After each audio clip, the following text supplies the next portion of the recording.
অভিজ্ঞ কূটনৈতিক বিশ্লেষক ও লেখক মোহাম্মদ জয়নুল আবেদিনের পিলখানা হত্যাকাণ্ড টার্গেট বাংলাদেশ বইয়ের এই পর্বে।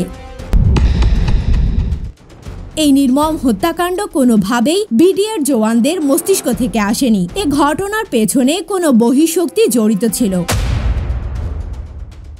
খুন করার ধরন, লাশ গুম করা, রেকর্ড রুমে মালখানায় আগুন লাগানো, মহিলাদের উপর অত্যাচার এবং তাদের সর্বস্ব লুট করাকে কি দাবি আদায়ের পন্থা বলা যাবে?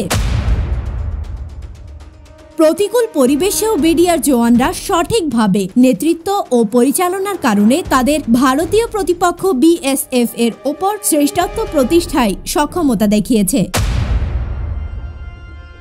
বিভিন্ন মহলের প্রতিক্রিয়া।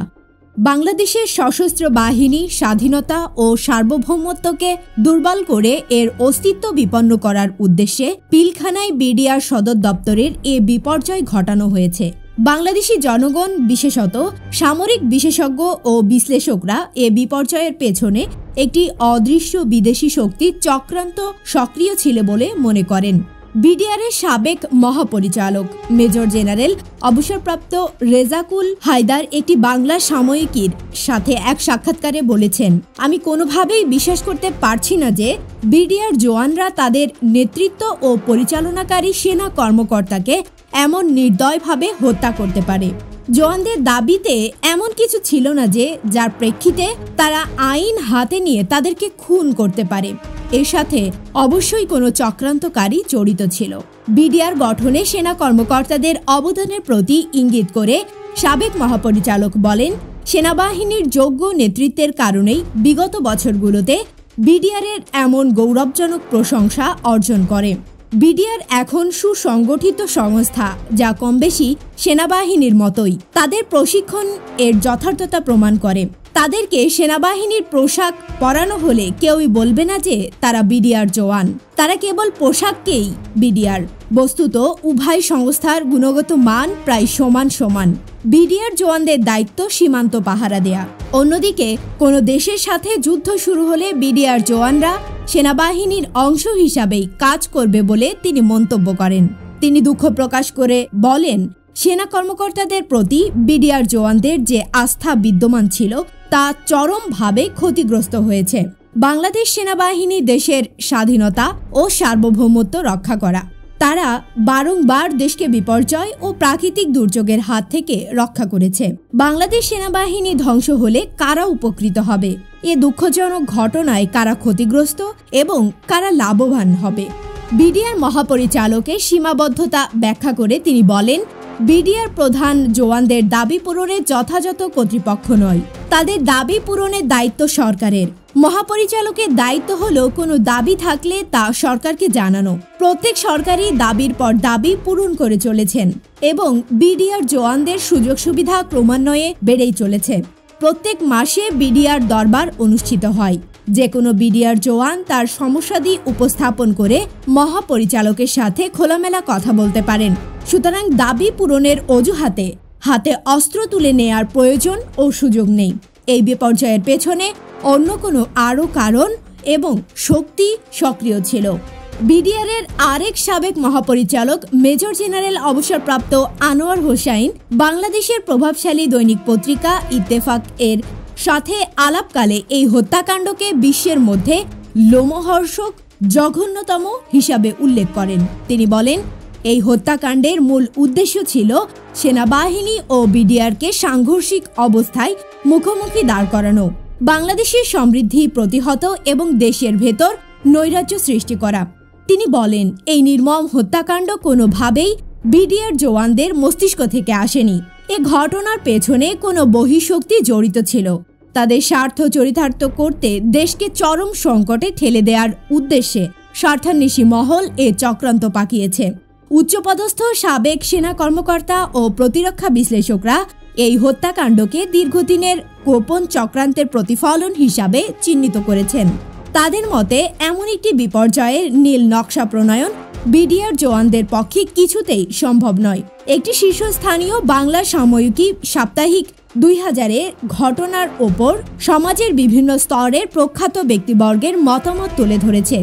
সাবেক সেনাবাহিনী প্রধান লেফটেন্যান্ট জেনারেল মাহবুবুর রহমান বিডিআরের সেনা কর্মকর্তাদের খুনের ব্যাপারে অত্যন্ত খোলামেলা মন্তব্য করেন। বিডিআর জওয়ানদের ছদ্মবরণে বহিরাগতরা এই অভিযানে অংশ নিয়েছে বলে তিনি অভিযোগ করেন। অবসরপ্রাপ্ত মেজর আক্তার আহমেদ বলেন, বহিঃশক্তির মদদ ব্যতীত বিডিআর জওয়ানরা এমন দুঃসাহসিক প্রলয় ঘটাতে পারত না। অবসরপ্রাপ্ত মেজর জেনারেল সৈয়দ মোহাম্মদ ইব্রাহিম মনে করেন, বিডিআর সেক্টর সমূহকে নেতৃত্বে শূন্য করার নীল নকশা সাধারণত বিডিআর জওয়ানদের পক্ষে প্রস্তুত করা সম্ভব নয়। এই নীল নকশার অন্যতম উদ্দেশ্য ছিল বাংলাদেশকে সাময়িকভাবে বিশৃঙ্খল করা। অবসরপ্রাপ্ত মেজর জেনারেল আমিন আহমেদ মনে করেন, বিশেষ একটি চক্র এক ঢিলে দুই পাখি মারার চক্রান্ত করেছিল।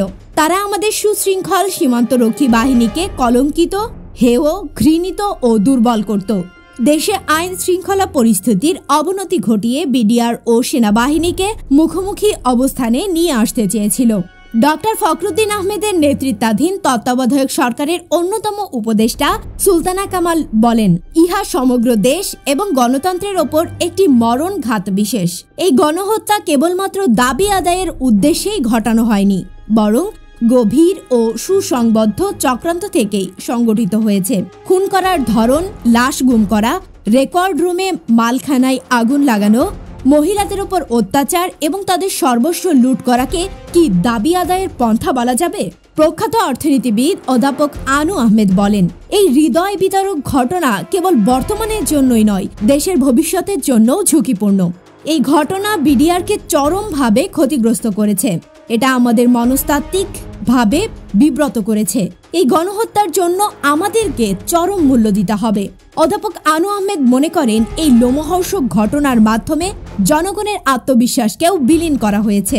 তিনি বলেন, বিডিআর জওয়ানদের বক্তব্য থেকে বোঝা যায় তাদের কিছু সমস্যা ছিল, মানসিক যাতনাও ছিল। সেগুলো এই প্রতিক্রিয়ার অন্যতম কারণ হতে পারে। তাদের প্রশ্ন, কিন্তু এমন লোমহর্ষক ঘটনা ঘটানোর জন্য তাদের কোনো আইনি বা নৈতিক যুক্তি আছে কি? এর পেছনে ইন্ধন প্রদানকারী একটি চক্র সক্রিয় ছিল, যারা চেয়েছিল বাংলাদেশে অস্থিতিশীল পরিস্থিতি সৃষ্টি হোক। মেজর জেনারেল সৈয়দ মোহাম্মদ ইব্রাহিম বিডিআরের অতীত কার্যক্রমের প্রশংসা করে বলেন, প্রতিকূল পরিবেশেও বিডিআর জওয়ানরা সঠিকভাবে নেতৃত্ব ও পরিচালনার কারণে তাদের ভারতীয় প্রতিপক্ষ বিএসএফ এর ওপর শ্রেষ্ঠত্ব প্রতিষ্ঠায় সক্ষমতা দেখিয়েছে। সুতরাং কমান্ড চ্যানেল যদি দুর্বল হয়ে যায়, কোনো কোনো মহল তাতে অবশ্যই উপকৃত হবে। এই গণহত্যায় কোন চক্র ইন্ধন জুগিয়েছে তা চিহ্নিত করা অত্যাবশ্যক। সামরিক বিশেষজ্ঞ অবসরপ্রাপ্ত ব্রিগেডিয়ার জেনারেল শাহিদুল আলম বলেন, আমার বিশ্বাস এই গণহত্যার পেছনে জঘন্যতম অভিসন্ধি এবং সর্বনাশা চক্রান্ত সক্রিয় ছিল। এটা সহজেই বোধগম্য যে এই গণহত্যা কোনোভাবেই অপ্রাপ্তিজনিত মনোবেদনার বিস্ফোরণ কিংবা বহিঃপ্রকাশ নয় এবং এ ধরনের উপসংহার গ্রহণযোগ্যও নয়। আমাদের ইতিহাসে এমন লোমহর্ষক গণহত্যার নজির নেই। এত ব্যাপক সংখ্যক সেনা কর্মকর্তা এমনকি আমাদের মুক্তিযুদ্ধের সময়েও শহীদ হয়নি। তিনি বলেন, আমি বিশ্বাস করতে পারছি না যে যাদের সাথে আমি দীর্ঘদিন কাজ করছি সে বিডিআর জওয়ানরা আমার বুকে গুলি চালাবে। এর পেছনে নিশ্চয়ই ইন্ধন এবং পৃষ্ঠপোষকতা সক্রিয় ছিল। পিলখানার হত্যাকাণ্ড বাংলাদেশের ভাবমর্যাদাকে মারাত্মকভাবে ক্ষতিগ্রস্ত করেছে। এই ঘটনা তাদের হাতকে আরও শক্তিশালী করবে, যারা দীর্ঘদিন যাবৎ বাংলাদেশকে একটি সন্ত্রাসী রাষ্ট্র হিসেবে চিহ্নিত করতে চেষ্টা তদবির করে আসছে। পিলখানা হত্যাকাণ্ড টার্গেট বাংলাদেশ বইয়ের অডিও বুকটি নিয়মিত পেতে চ্যানেলটি সাবস্ক্রাইব করে সঙ্গে থাকুন। ভালো থাকবেন।